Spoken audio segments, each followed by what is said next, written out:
Scott, thanks a lot for coming on. How you doing, man?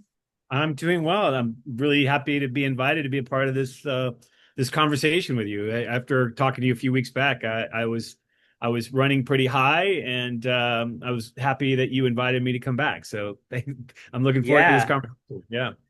Yeah, me too, man. Likewise. Yeah, I got off the conversation we had a few weeks back and I was like energized. I was like, man, I need to reach back out to this guy and we need to A, have him on the podcast, and then B, look for ways in the future that we can collaborate even more. So yeah, I'm really stoked that you're here. So for folks who are just tuning in and they want to know more about Scott, like how would you describe what you do? Like if I met you, I don't want to say on an elevator, so I don't want an elevator pitch. Like if I met you out on a hiking trail and we hiked for a few miles, what would you tell me? What would your answer be? Like, what do you do? So that's what I've been working to figure out. I think where I've landed now is really an amalgamation of all of the work that I've done. I'm putting it into this one thing. And it's really all about capacity building. And when I frame it in that way, I kind of was hit in the face a few years ago with this idea of stress is when demand exceeds capacity, right?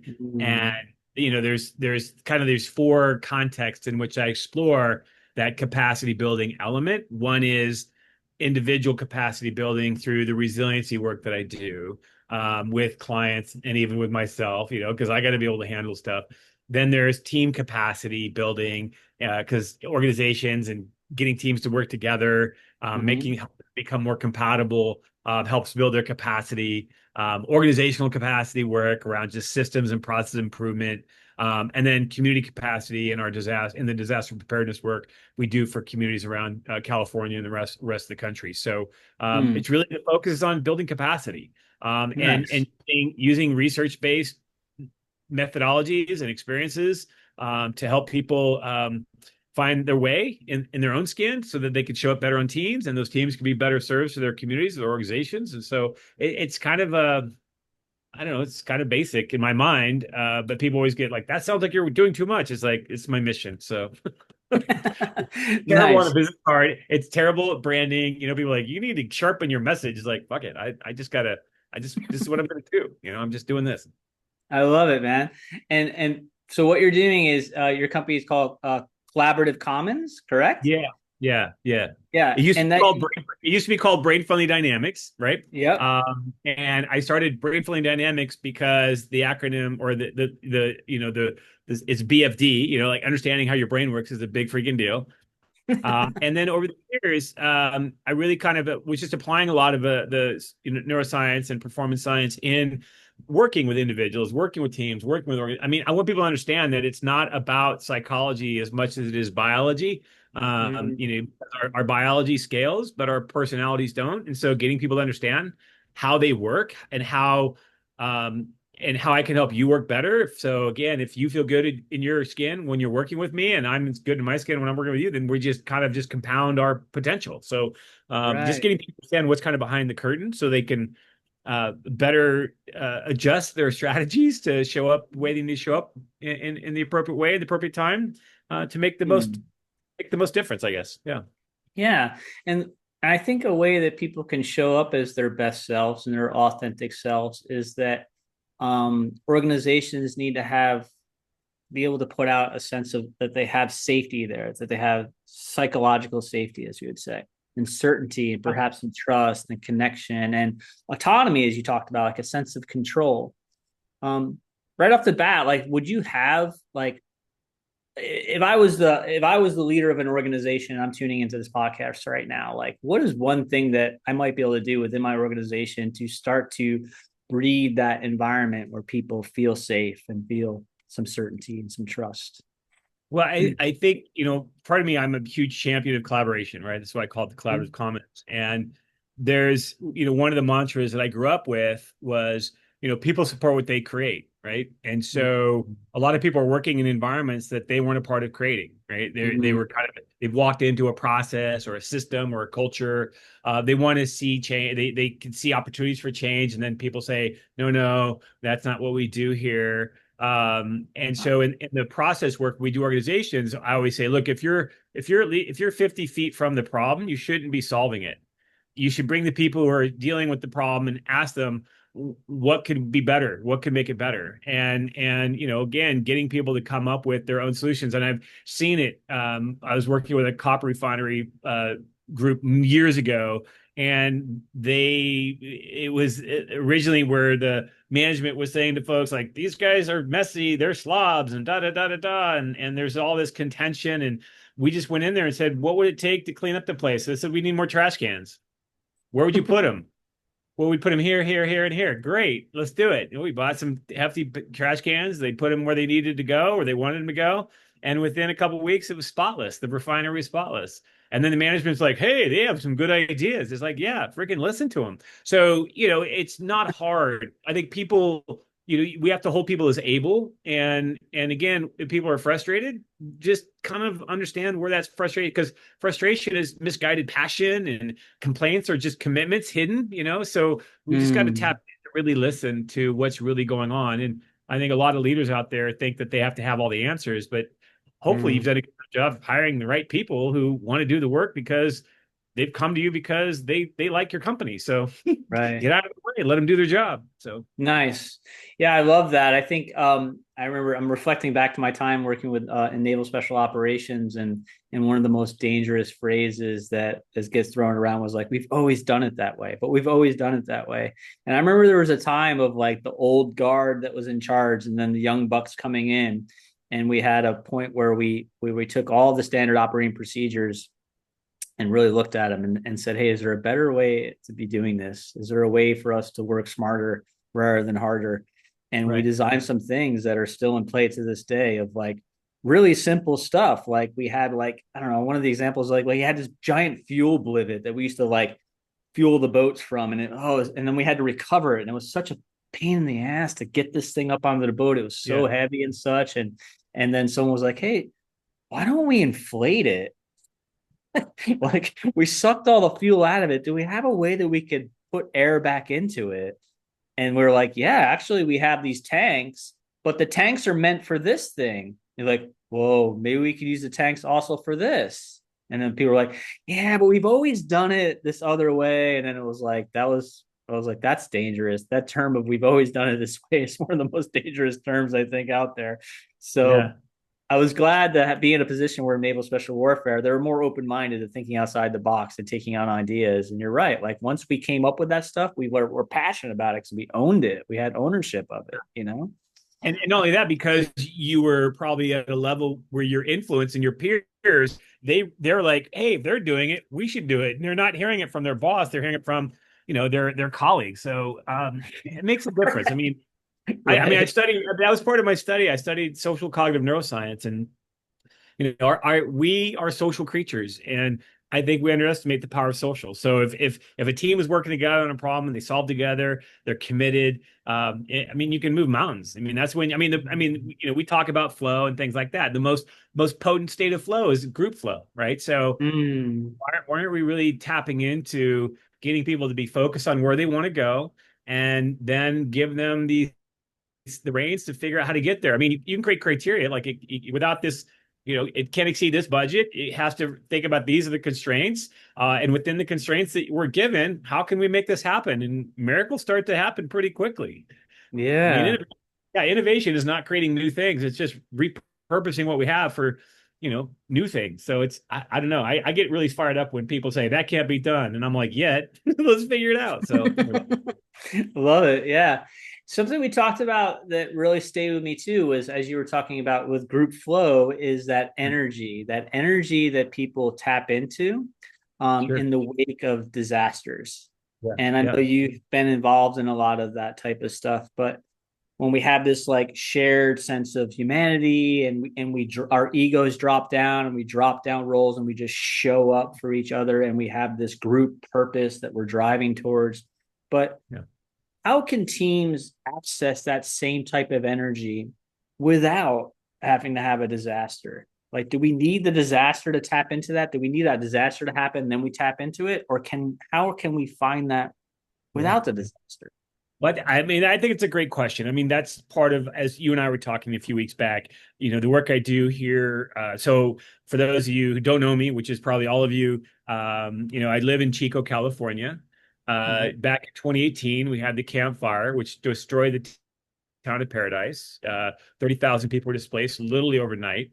Mhm. And something magical happened, after when that fire, when the stir started to come out, people just started to figure out like, what can we do to help, right? First of all, there's just an influx of people wanting to figure something out. And I know for me, it was the next day I just felt helpless. And then I just gave everything that I owned away because we just sold our house. But I wanted to be of service, right? Mhm. But I think part of what happens, and the more I've done research in disasters, that 95% of the people who are saved in a disaster are saved from a stranger. Like it's not EMS that comes to the rescue first. They're not first people on scene. First people on Mhm. scene are the people around you when the disaster occurs. And then once they get out of the shock, they realize something needs to be done. And I think this is where the biological stuff kicks in. Neurobiological is like, my survival is predicated in my ability to make you survive. My odds go up. Mhm. So I think it's very innate in our beings to show up for people in a crisis. Mhm. And so that sense of the brain and being social and needing to connect and having that ability to cope better together with people definitely shows up after disasters. Mhm. I was just down in Southern California yesterday doing a convening for people who've been impacted by the Altadena and the Palisades fires down there, and Mhm. working with a lot of community groups that work with the most vulnerable populations, and really getting them to think about how do we show up before a disaster at the same level. And what my focus was, it was really about trust, like building trusted Mhm. neighbors, getting to know your neighbor, getting to know other people that you may not communicate. So we're like hosting block parties, getting people to connect again Mhm. socially. And the findings are really fascinating. When you connect socially, when you have those strong connections, again, you respond to and recover more quickly from disasters Yeah. because of relationship. And so um, I don't know. That's my mission, is to figure out how to tap into the humanity before the disasters. And it's Mhm. one conversation at a time. It's one relationship at a time. It's Right. one cup of coffee with another person at a time. But then that person is inspired, and maybe they bring more people under the tent.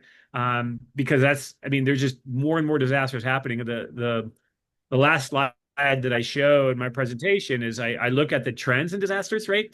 Um, from 1980, 89, we had average, 3.7 disasters, a year. Mhm. Last year we had 27 billion dollar disasters.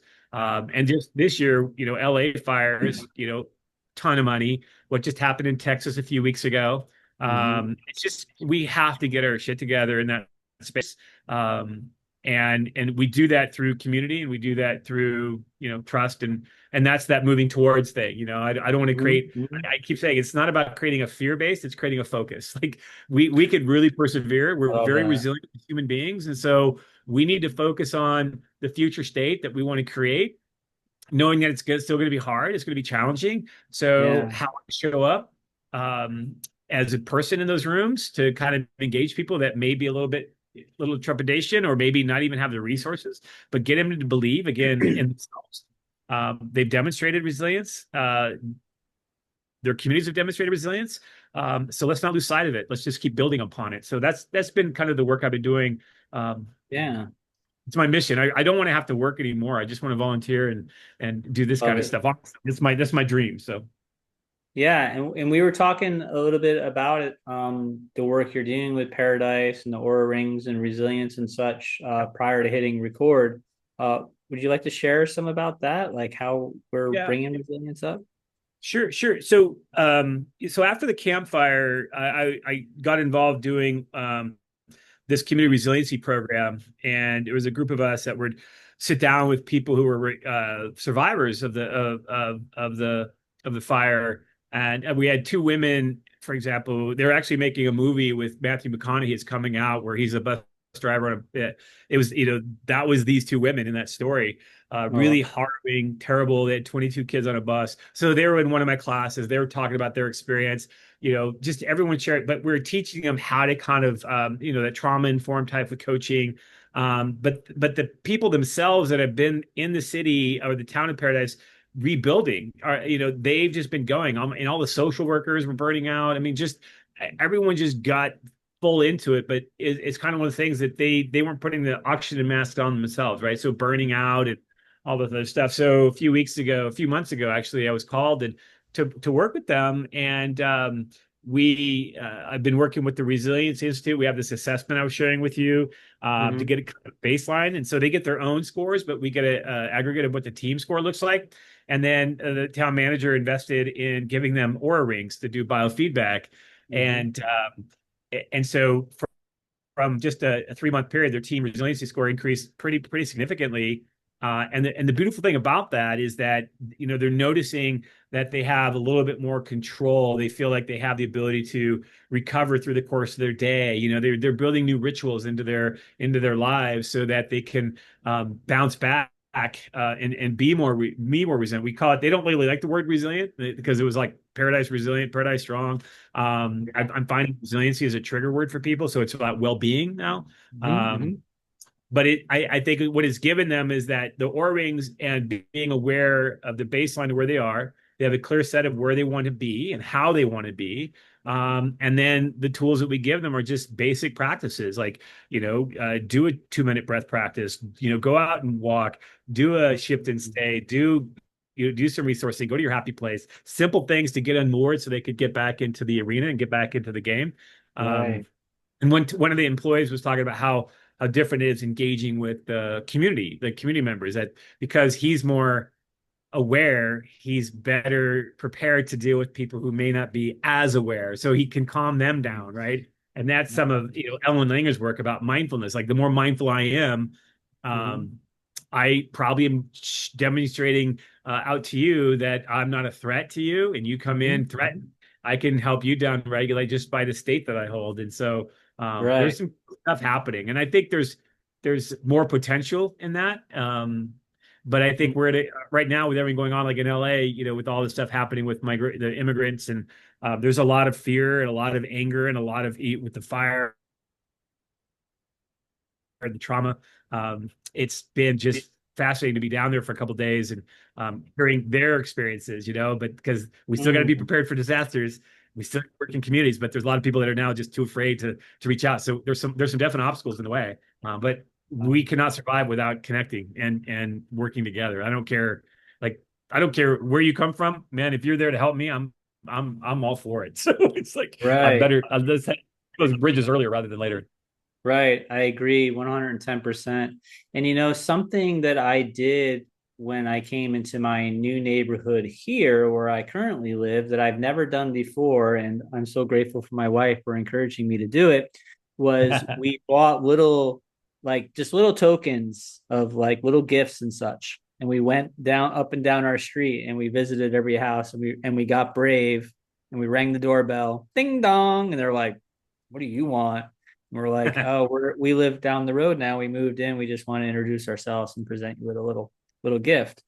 And now that's turned into all of the neighbors on this street. We all exchange presents around Christmas and New Year's.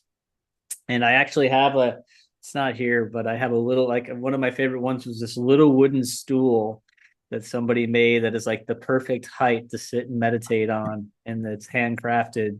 Uh, yeah, that they gave me. Then they own a shop where they make wooden furniture. Yeah. So one of the things back in the day, I used to do a lot of ropes courses and team building events and stuff, right? And what was interesting about those experiences is that we do an exercise called "You Go First," what your story just reminded me of that sense of not playing "You Go First." You're actually playing going first. And so when we talk about "You Go First," it's like you and me are sitting facing each other, and then I say "You go first," and then you say "No, you go first." We just keep pointing at each other, saying "You go first," until we're literally yelling at each other. It only takes a few seconds, really. People start yelling really quick. You can't touch, you can't spit. And then we have them pause. They stop and think, now, how does you go first show up? And people are like, they're not really kind of getting it, right? And then I'll say, okay, Chris, walk by me as you would a stranger on the street. We walk by each other, we don't say anything, right? I'm like, we just played it. We just played you go first. And then Mm, we slow it down and go, okay, at the point where our shoulders are crossing, that's that choice point where am I going to say hi to you? Or am I going to say, no, you guys had to me before I say hi to you, right? Or am I going to trust you? I'm not going to trust you until you trust me. I'm not going to work harder until you give me recognition. I'm not going to put myself out there until it's safe. It's like we play this game called You Go First, right? And yeah, and what we demonstrated is the power of going first, which is exactly, I think that's part of the formula of humanity. Like you see somebody, I see unhoused people all the time, and I see them and I say, I see you. Even if they ask for money and I don't give anything, I say, hey, I don't have any, but how are you doing? I see you, and yeah, it's yeah. one thing to know that they're human, right? And so Right. um, there's just something to it, and I'm definitely, maybe it's because I'm getting older and closer to heaven, but I'm much more Yeah, attuned to just noticing just the power of what it takes. Just a good morning could be huge for somebody right now, So absolutely. Yeah. Yeah, really so thanks cool, for going man. first. That was awesome. Yeah, yeah, absolutely. Yeah, it's made a big difference. And yeah, I consistently go first when I think about I've even like put it on my like list of like intentions like when I'm leaving the house. I'm like I'm going to like try to connect in some way to everyone I run into today in my travels. And like you Yeah. said, like that of like how are you doing? And then to me, Yeah. it's not just like this casual phrase of like hello or what's up or anything. I'm like, no, like really, like how are you doing? Are you Yeah. good? You know, Yeah. like I Yeah. used to practice going to the grocery store, and when I'm looking at the checkout lines, I'm not actually looking at like what is the shortest line and my quickest way out of here. I'm looking to see which cashier looks the most miserable, and I'm gonna go to them, and I'm gonna That, try to express some loving kindness toward them because they're like my I'd be neutral curious to know person. how does it resonate? Because again, that you doing Mm, that for that person, all of a sudden now they're kinder to the next 20 people, right? And then right. there was that movie that was built years ago. It was like based in Austin, Texas, where it just followed a person from one person to another person, and it just kind of showed Mm, the impact of how we could have on each other. I forget the name of it, but it was really brilliantly done.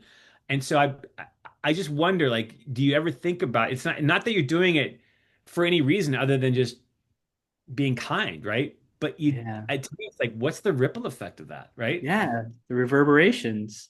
Yeah. Yeah, I had a meditation that I produced and put out to the world that talked about that. That talked about like being grateful for our mentors and what they did for us, and how they influenced our actions and our decisions in life, and then how those actions and decisions reverberated to the next person, and then what that may have done to reverberate to the next, to the next, to the next, to the next, Yeah. and next thing you know, like your favorite teacher in middle school has like influenced you, and that influence has gone around the world through one Oh yeah. person's belief in you or one person's kind action when it seemed like nobody was there for you or something of that nature.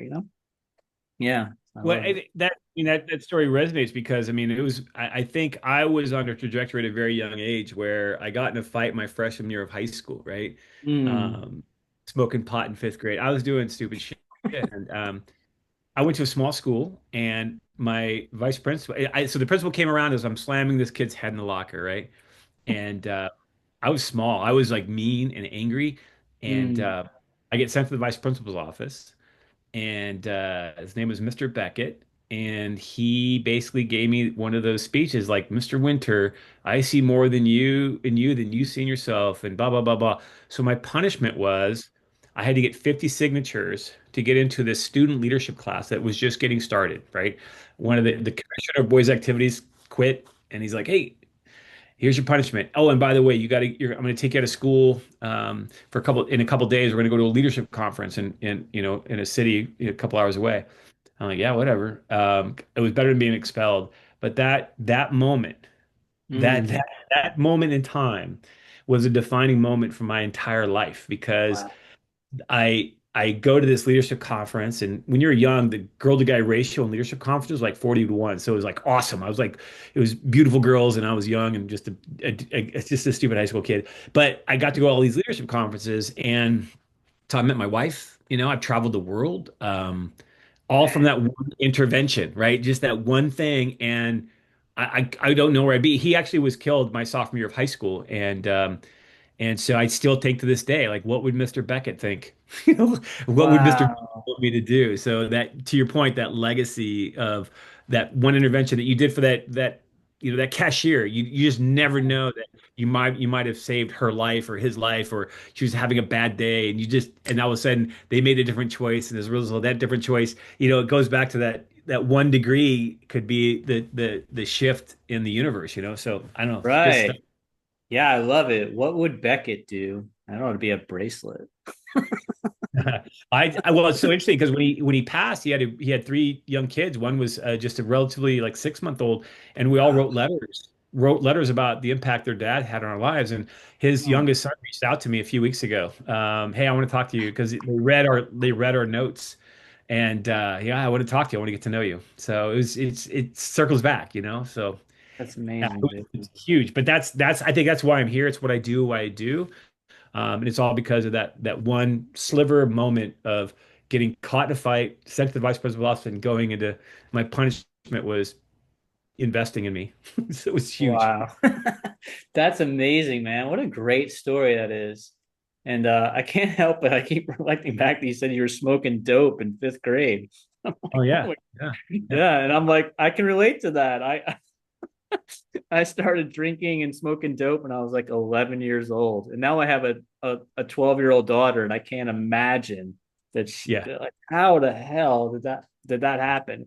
Um, but everything happens for a reason. And Ah, although I'm not exactly proud of my 2.5 decades of substance and alcohol use disorder, it set the foundation for where I am today. So yeah. Exactly. I mean, I'm not looking back. I mean, I definitely use the lessons um, from those experiences. I had because of the journey I've been on, I've been exposed to really amazing people. And there's a guy.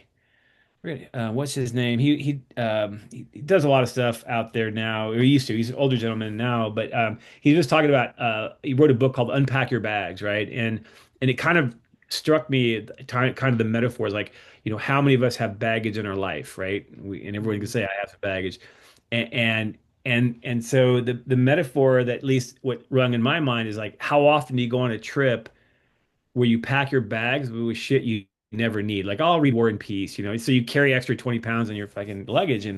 Um, and all of a sudden I realized, Jesus, man, I'm carrying a lot of weight from my past. Mm, And mm, and so instead of like carrying it, it's like, how can I rearrange my luggage, my baggage so that it's of service to me, right? So, that yeah. the 20 years that you went through, like how is that of service to you now? Because you Yeah. got you got through it, right? And Yeah. so that's what when I'm working with folks who have been, in a traumatic experience. I mean, it really depends because it doesn't work for everybody. I mean, people have different degrees of disorders and challenges, and it's chemical, and Mhm. it could be some brain damage. I mean, who knows, right? Right. But to hold space for people, right? Just to Mm, hold space for them, and hear stories. And I remember one person that was complaining. I said, "It sounds like you have had an amazing life, and you've demonstrated just how tough you are." And they mm, just paused because they never thought that what they were describing was showing their own character of being tough and resilient. They just thought it was a scarlet letter. It's like you right. demonstrated perseverance of being abused and this and this and this, and you're still here. Right, right. And Yeah, that's for a me, muscle. I'm able to look back on it and accept it, and know that everything happened the way it had to happen, even the pain and such, like, it's very unfortunate, but pain is the touchstone of growth. And I had to go through what I had to go through in order to become softened up enough that I was now moldable, because I was very strong-willed, and I was also, as miserable as my life was for 25 years of alcohol use disorder. um it was still comfortable. Like, there was comfortable in it, as it was familiar. It was Right. familiar. It was miserable, but it was familiar. So I was more frightened by like what's on the other side of sobering up and what's on the other side of people will be like, oh, you could be happy, joyous, and free. I'm like, that terrifies me. I've never felt happy, joyous, and free. Only when you're using, or at least Right. the perception of it, right? Because and I totally can Well, relate to.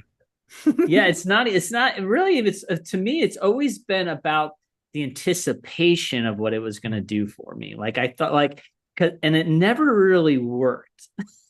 it and I think I credit this. I believe it's Dave Smith who said this with Dave Smith Dharma, and he's in recovery, and he practices Buddhism, and he talks about the Dharma. But he Mhm. said, the problem with um, drugs and alcohol is that it never worked to do what I needed it to do, but it almost worked every single time. That's why he kept coming back I to was it. so close, man.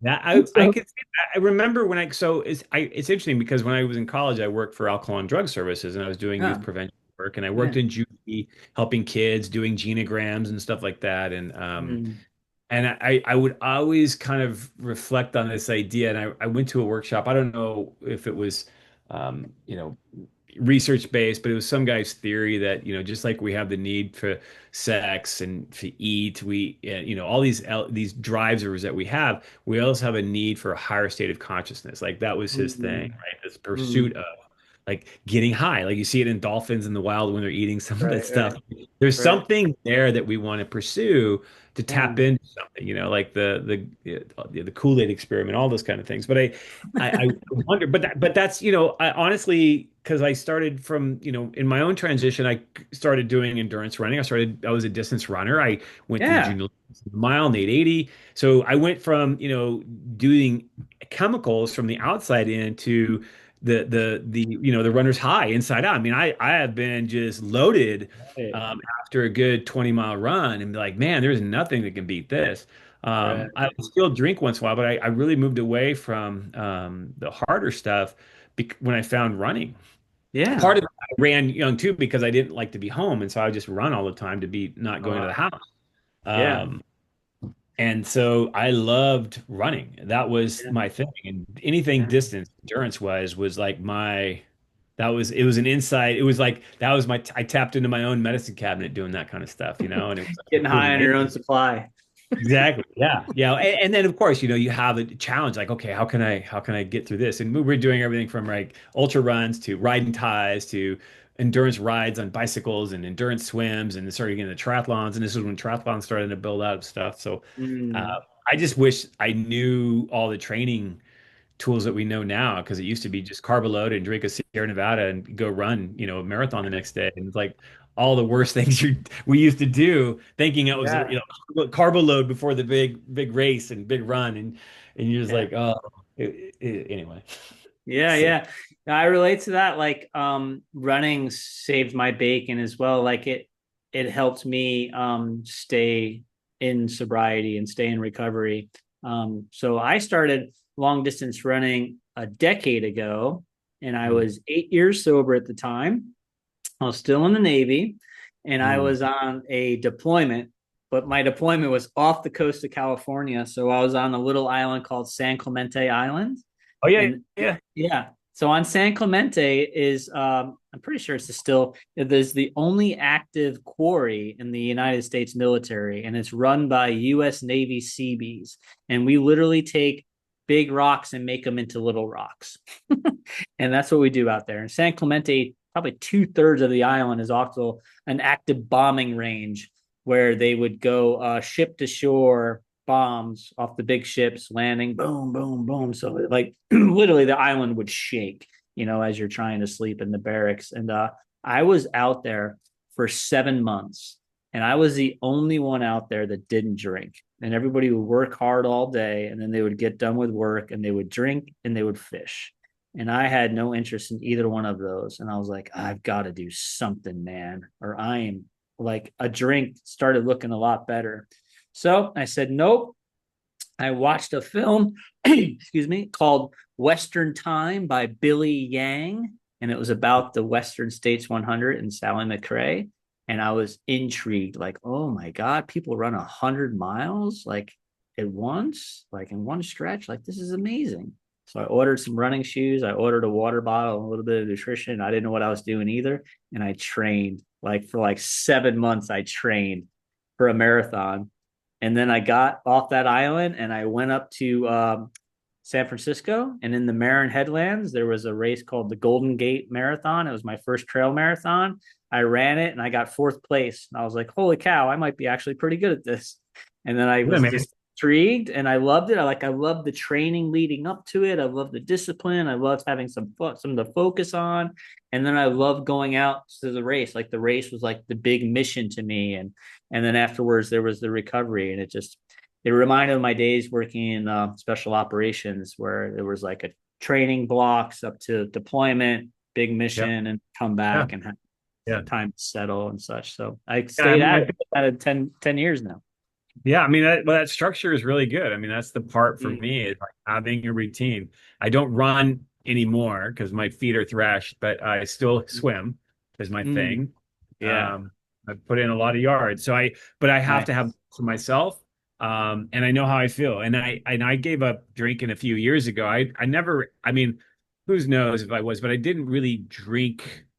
I would have wine periodically, but then I'd go on a ride, and I'd feel shitty like the next day, and like Mm, I'm feeling shitty. So I just let it. I don't need it anymore. I just stopped. yeah, And then nice. I was telling my daughter the other day, I was like, man, even water's starting to taste like lemonade. She goes, no, it doesn't.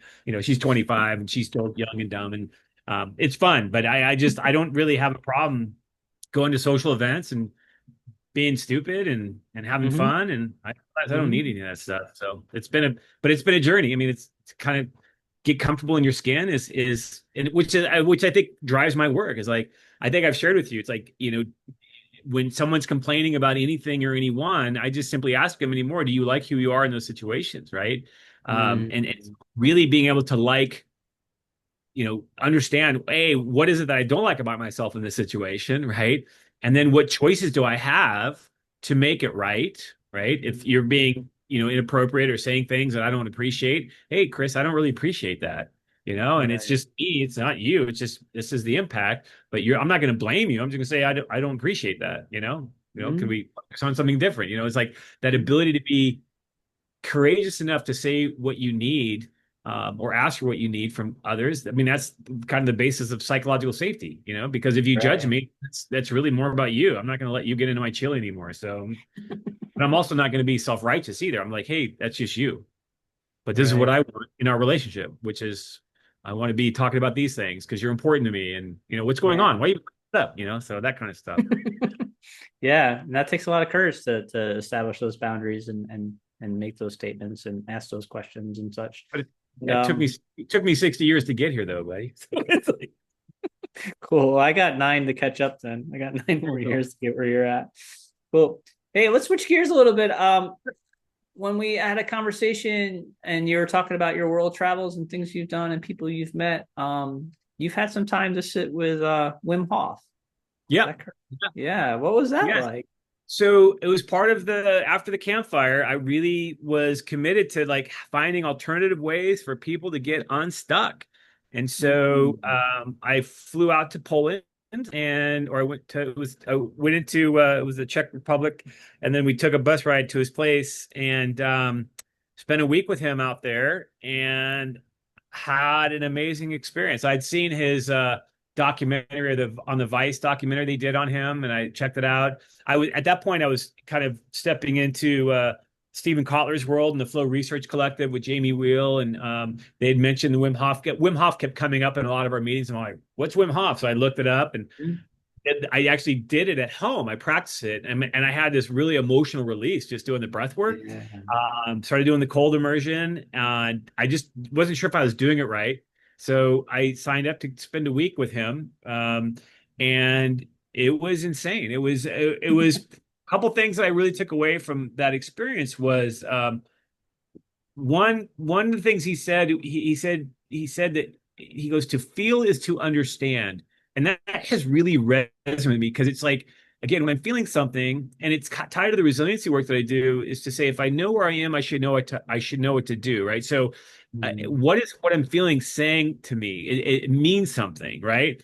And it's not a judgment. It's I want to make sense of the feeling, right? Mm-hmm. To feel is to understand. So, what can I understand about myself and how I'm coping in this moment without judgment? Because I think that's like the silent killer in a lot of ways. Like we judge it as bad, good, indifferent. It's like I don't want to I just want to know why it's there. And so that was one of the key takeaways. And then on the second night we were there, he was doing the power breathing exercise. So you do the, when you're breathing and then you hold and then you need to Mm-hmm. breathe again. Well, when you breathe in really high and then you squeeze and you're like pretending like the air is going above your head. And I lit up like a bloody Christmas tree. I felt this electrical charge in my nose, right? And it went to the side of my face. And I literally felt like I was looking through, like I'd walk through this wall, right? It was better than any sort of hallucinogenic I'd probably ever taken in my life. It was insane. And so I walked through this thing and I just had this huge emotional release. I just started bawling like a baby. And I was like, damn, where's this coming from? And it was a huge release for me. And so go on, we do the cold immersion. We spend like 10 minutes in 32-degree water. We hike up the mountain in our boots and just shorts and just all this.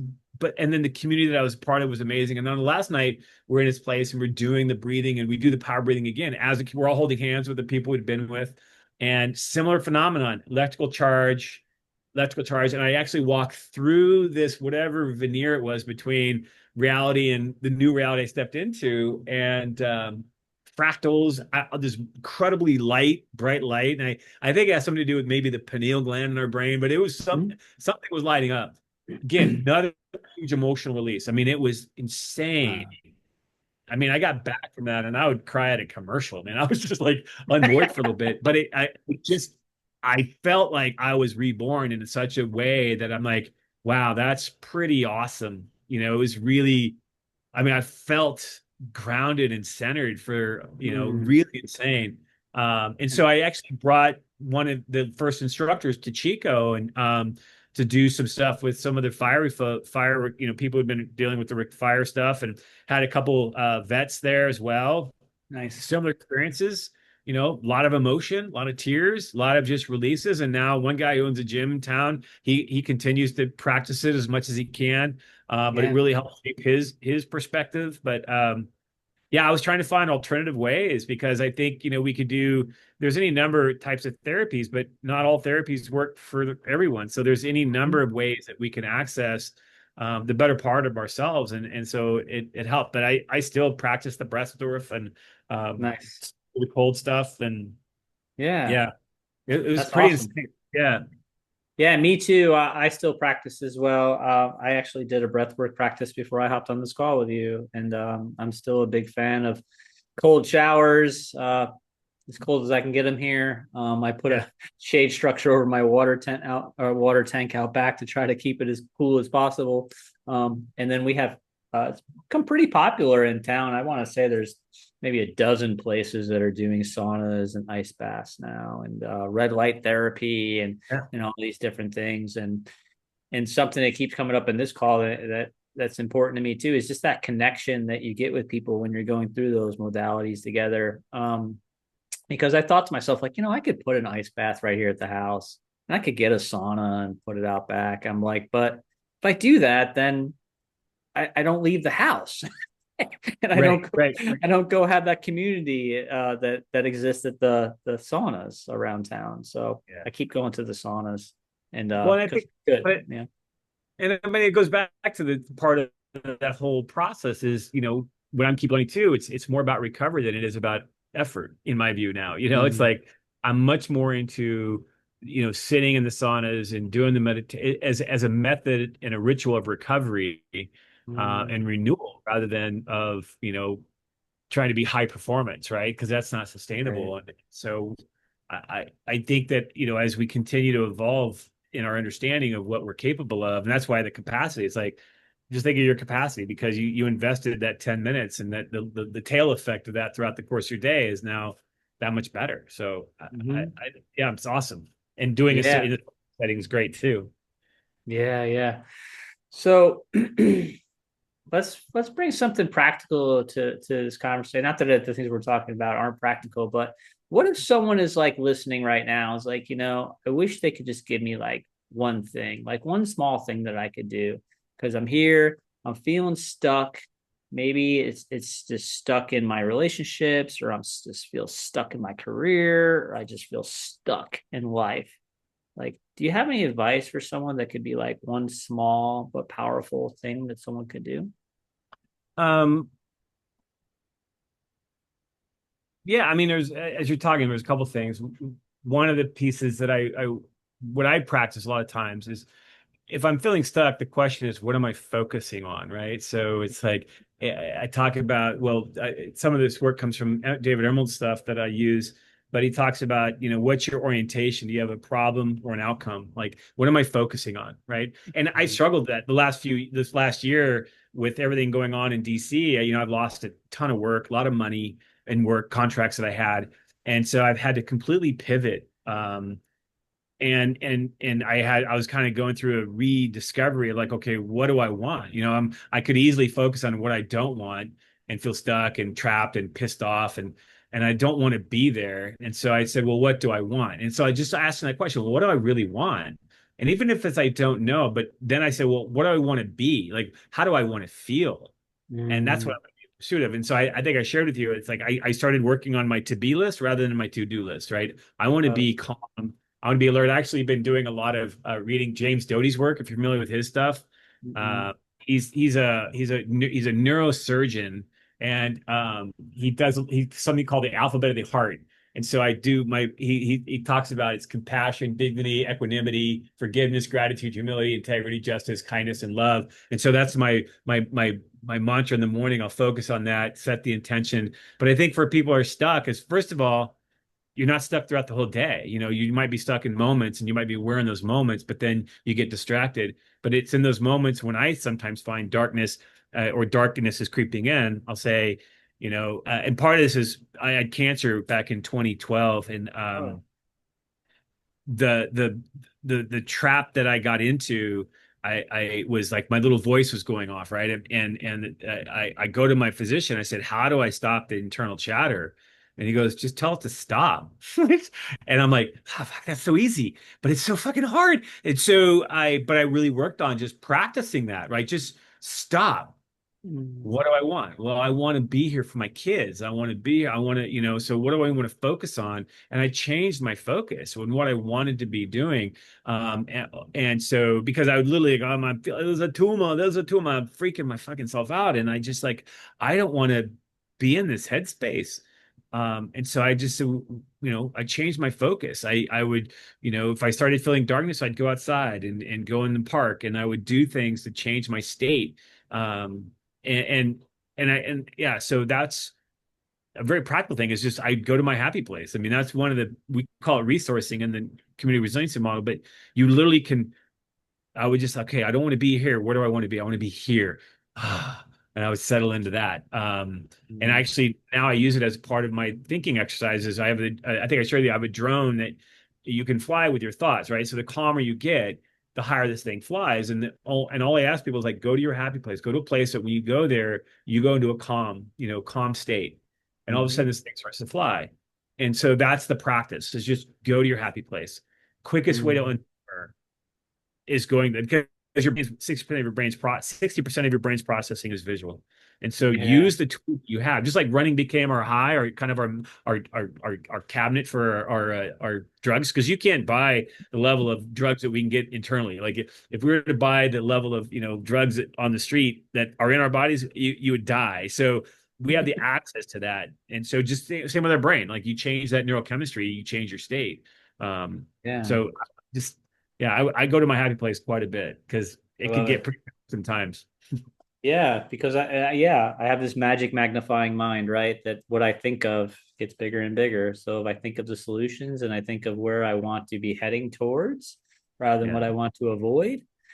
And also a lot of time I find that the analogy I've used was something I was super lucky when I was working with special operations. They sent me to rally car racing school twice. I got to drive rally cars through Where the you woods. focus the car is where you go. Yeah, so they told me, they said a really great rally car driver will see the road before they hit the trees because they'll never look at the trees. They'll only look at the road, and they'll never give up on Yeah. that. They think they're going to pull it out, right? So even if they're like backwards sliding, they're going to look out the rear window towards the road and be Yeah. driving towards that road the entire time because Well, where you I go mean, is where you go. yeah, I mean, you hear that with motorcycle riders. I mean, when we used to do team building events, we took people high performance race car driving, and you go around the track with a race car driver, or you drive around the track at like 85 miles an hour. You're like, I'm hauling ass, and then you get in there, they're going 185 miles an hour. It's like, oh, I suck. And what they tell you is like you aim the car where you want it to go, right? Yeah. And so I want to aim and I think I want to be really cautious around this because to me it's not about that toxic positivity because I do think it's okay to feel shitty too. I don't mind feeling shitty. I don't Mm-hmm. judge my shitty feelings. I'm like, I feel Mm-hmm. shitty. This will pass. There's some people Mm-hmm. that I'm still stuck in that place and they're in a different place. But I found that for me personally, I'm okay with struggle. I'm okay with disappointment. I'm okay. You know, when my brother passed a few years ago and I got to be his doula, I helped him transition, and I just fucking cried my eyes out, and I felt grief, and in that grief became peace, and so I just I think that to feel is to understand. It's like it's okay to feel shitty. It's okay to be these things, and that's why reaching out to people and having you in my circle now is like, man, I have another person to reach out to. So if so and so can't pick up the phone, I'm all Chris. It's 11 Yeah. p.m. and I know it's probably maybe somewhere in the morning your time. So you got a minute? So, Absolutely. I yeah, absolutely do. Yeah, that's powerful, man. As one of my favorite meditators, teachers of all time is Tara Brach, and she talks about it in her okay, rain meditation, where she talks about just recognizing what's going on inside of us, recognizing the feelings that are present, recognizing the emotions that are present, and we can recognize, right? And then she says, allow, and then people are like, whoa, wait, allow it, yeah, allow it to be here. Oh, hello, anxiety. Welcome. Come in. Have a seat. Let's have some tea. Allow it to yeah, be here. Investigate. Their next yeah, thing is investigate. Investigate where you feel it in your body. Investigate where what sensations are present. Investigate what thoughts are present. And then the last part of rain is to nurture, to ask ourselves, like, well, what do I need right now? What do I need right now? And that's part of also mindfulness, self-compassion, of asking ourselves and recognizing that this is a moment of suffering. Also recognizing that I'm not the only one in the world that's ever felt this way. Many people are feeling this way right now all around the globe. And yeah, then asking myself, like, what do I need? What do I need right now? Maybe it's a soft touch, a hand on the heart. Maybe it's a walk in the park. Maybe it's a nice deep breath. Maybe it's a sip of cool water with my lime yeah. here. Yeah. Well, Whatever it might be. Well, I think it's so important to again give ourselves permission. I mean, I think we talked too, like the first stage of flow is struggle, right? You can't get to a high performance state until you struggle. And so, during COVID, we were doing a lot around helping people understand flow, and we just focused on the bookends of flow, like struggle more effectively, recover more efficiently. If you just did those two things, you would definitely navigate the crazy.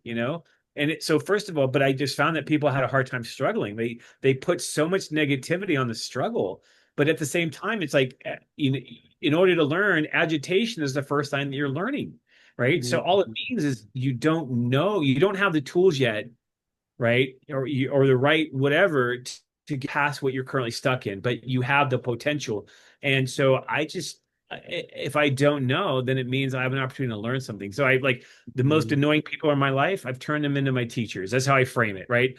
Because I still haven't learned a lesson. Like, what is it about this person? It's making me feel what I feel about myself right now. Oh, it's not about them. It reminds me of Mrs. So and so when I was in seventh grade, right? And so now I'm triggered because my nervous system takes over. So, yeah, that practice it's like just going inwards in a way, not to get self-absorbed, but just to be self-aware enough to know that I want to be in a place where I can add value. I want to be in a calm, alert. There's a neuroscientist, her name's Heidi Hanna, that I've worked with, and she calls it a GPS. So the goal is the state I want to hold, right? So I want to be Mm, calm and alert, and the purpose is because I have anxiety or whatever. And so, and then the S is strategies. So how do Mm, what are the strategies I do to get into calm and alert? Going back to like the to be list rather than a to-do list kind of thing. So how do yeah. I be as I step into this space? If I'm ruminating on something I have to step into, how do I want to be as I step into? Like I had to work in front of like 200, 50 people last couple of days, and you know, I used to sweat profusely. My body would just react. I just so anxious, and I could totally pull it Mm, off because I'm the facilitator or whatever.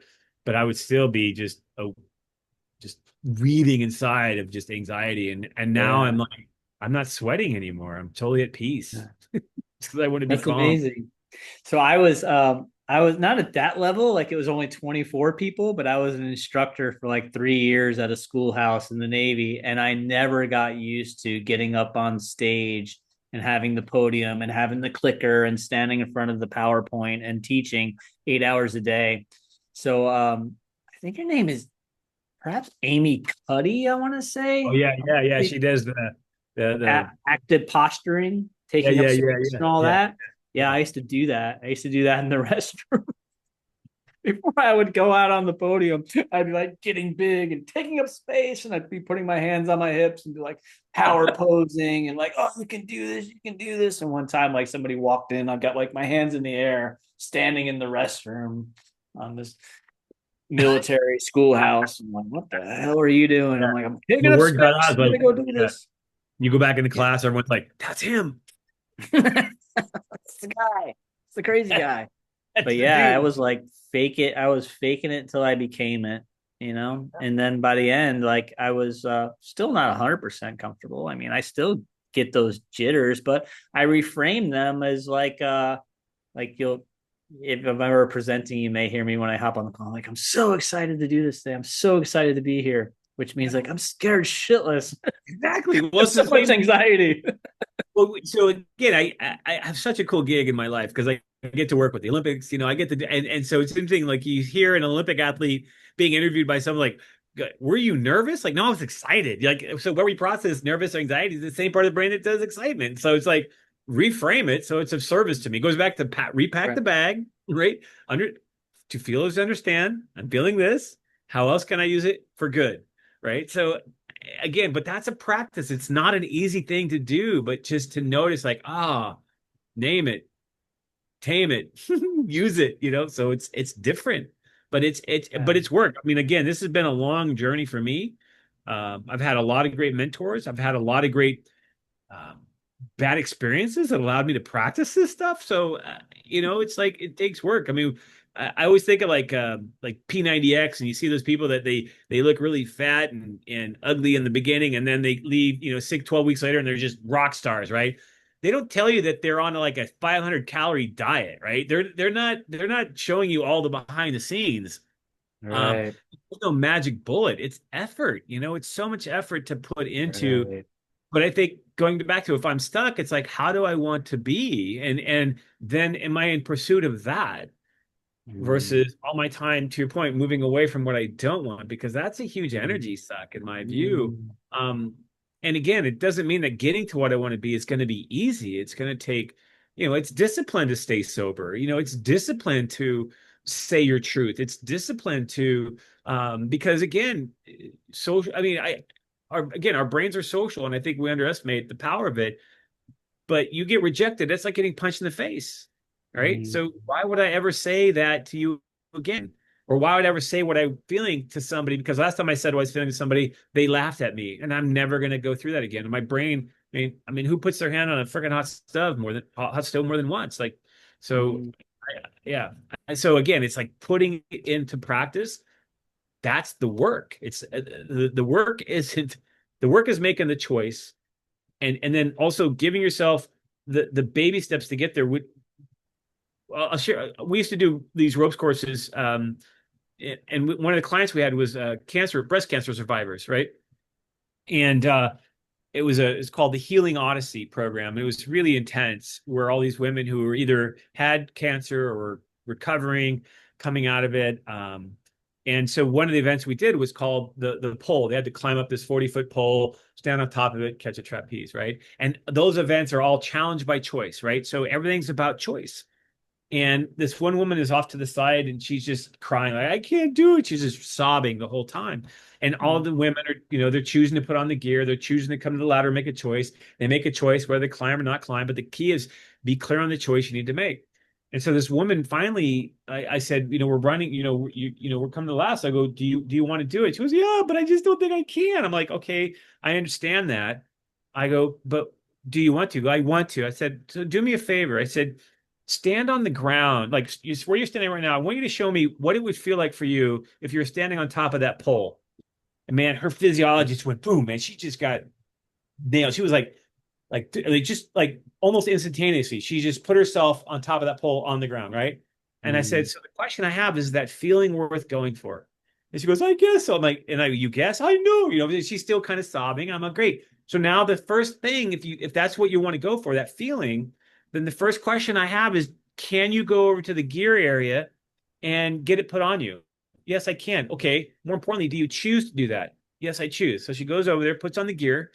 I said, after you do that, you can come to the ladder. We'll put the carabiners on you and stuff. And then you have to make a choice whether you want to climb or not. Can you do that? I can. Do you choose to? I choose to. So she goes, gets there. I go, now you have to make the choice to climb. Do you choose to climb? Or can you climb? Yes, I can. Do you choose to? Yes. Okay, now you got to put that first foot on that first rung. Can you do that? I can. Do you choose to? I choose to. Boom, puts her first feet on the rung.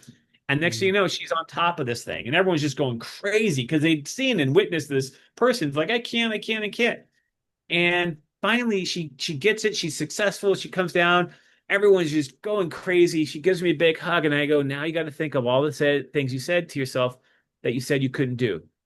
And it's Mm. about choice. It's really about choice. And I think that's the thing that I guess part of that capacity building is recognizing the power of choice in something to this because like you know, can I run a marathon? Sure. Do I choose to? No. Right? A lot of people say I can't run a marathon, right? They Right. just can't, but they can. They can walk it.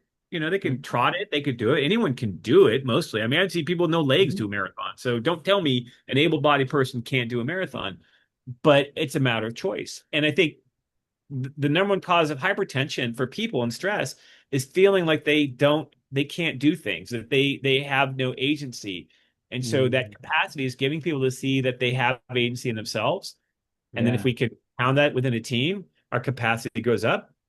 And if we can do that and all the teams are doing that, then the organization's capacity grows up or the community's capacity grows up. And I think maybe that's going back to our original thing around building humanity is just Yeah. showing the power of that. We have a lot more power in choosing to go towards things together and heal together. And yeah, so, but Love it's it. about that choice because I can do a lot of things. And I'm also Hmm. clear if it's not a hell yes, I'm not going to do it. I learned that from one of the podcasts I learned many years ago, and it's changed my life. Like I choose not to, and I'm playing with the choice, I so I love can be it. focused on what I want to be doing. Right. So Yeah. That's amazing, man. Yeah. I love it. What a great conversation, Scott. Um, let's let's bring this thing into a close with I asked this is the final question I do with this podcast, and it's the billboard question. So let's say you have a billboard and a mhm. billion people are going to see this billboard. It can anything could be on the billboard. It could be a picture, it could be a quote from you, it could be a quote from someone else. Anything can be on this billboard, but a billion people are going to see it. What's going to be on your billboard? Mm. I would say it would be the infinity sign. Yeah, Nice. yeah. Cool. But anyone can make up what that means, but that's mine. So All right. Cool. I it's love not it, the man. infinity car symbol either. I don't. Those cars suck, but I. I love it. Dude, this has been a great conversation that I'm going to continue to come back to. I love how you are able to blend science with heart and systems in a way that really clicks for me. And Well, what a Chris, great listen, I conversation. want to have the people hear this because I think this is one of the things that it's been the gift getting to know you. And I think I shared with you, but I really do honor and I love myself in your presence. because you create that space for me. And I think that's also the secret sauce to all of this is just being in a place where we can create space for each other so that they show up who they want to be. And I appreciate that. And I was really honored for this invitation. So, Wow, man, dude, you're making me tear up. I love it. ah, This is a great, it's a great podcast. Whenever I have tears in my eyes, like that's a sign to me that what a great podcast. Oh man, I yeah. love it. What a great compliment, you know, what a great thing that I love myself in your presence. Like that, I'm holding on to that one. That is gold, dude. So hey, if people want to find out more about Scott Winters, where can they find you? What's a good place to check you Well, out? first, yep. The first is my last name is Winter. There's no Oh, S. sorry. I have a little bit no worries, no worries. And it's because when I was in high school, we had two boys we had the Winters boys, and I'd go to school on Monday and like, hey, I heard you got arrested. And I'm like, no, that was someone else. That was the Winters. So anyway, I have a little bit of scar tissue around that one. Second thing is, so in order to reach me, I have a LinkedIn, Scott Winter. I don't do a lot of social media because I don't like adding to the noise. I just do a Sunday reflection, and then the collaborative commons. We're redoing the website right now.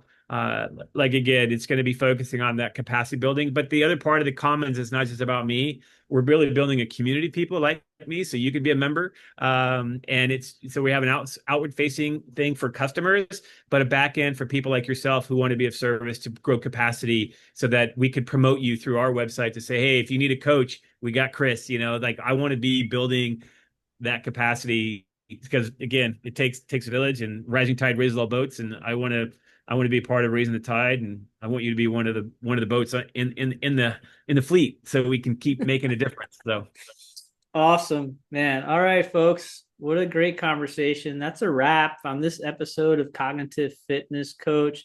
If something this conversation sparked a question, a reflection, or maybe a next step for you, follow it, journal it, move with it, and then ask yourself maybe this week is like, how can I move toward the solution in my life? How can I move more towards the person I want to become? What does that look like? How can I connect more in my day to day life?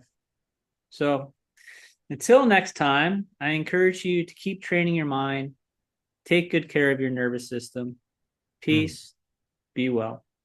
Thanks again, Scott. See you, buddy.